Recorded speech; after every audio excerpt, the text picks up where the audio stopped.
இப்ராஹிம் அலைஹிவஸல்லம் அவர்கள் காபாவை கட்டி முடித்த பிறகு அந்த புனித இல்லத்திற்கு பாங்கு சொல்லி மக்களை அழைக்குமாறு அல்லாஹ் அவர்களுக்கு ஒரு மிகப்பெரிய பொறுப்பை கொடுத்தான். அப்போது இப்ராஹிம் அலைஹிவஸல்லம் அவர்கள் ஆச்சரியத்துடன் கேட்டார்கள், யா அல்லாஹ், இது ஒரு வெறிச்சோடிய பள்ளத்தாக்கு, இங்கு யார் வருவார்கள் என்று. அதற்கு அல்லாஹ் பதிலளித்தான், நீங்கள் அழைப்பை செய்யுங்கள், மனிதர்களை இங்கே கொண்டு வருவது எமது பொறுப்பென்று.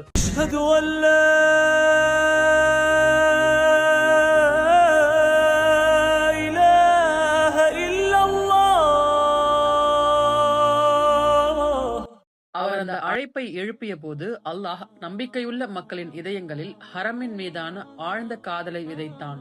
இன்னைக்கு பாருங்க, ஒவ்வொரு நாளும் லட்சக்கணக்கான கோடிக்கணக்கான முஸ்லிம்கள் உலகின் எல்லா மூலைகளிலிருந்தும் வந்து கஹபாவை பார்க்கவும் மஸ்ஜிதுல் ஹரமில் தொழவும் அல்லாஹ்வை வணங்கவும் கூடுகின்றனர். சுபஹான் அல்லாஹ். அல்லாஹ் நம் அனைவருக்கும் இந்த புனித இடத்திற்கு செல்லும் பாக்கியத்தை தந்தருள்வானாக. ஆமீன்.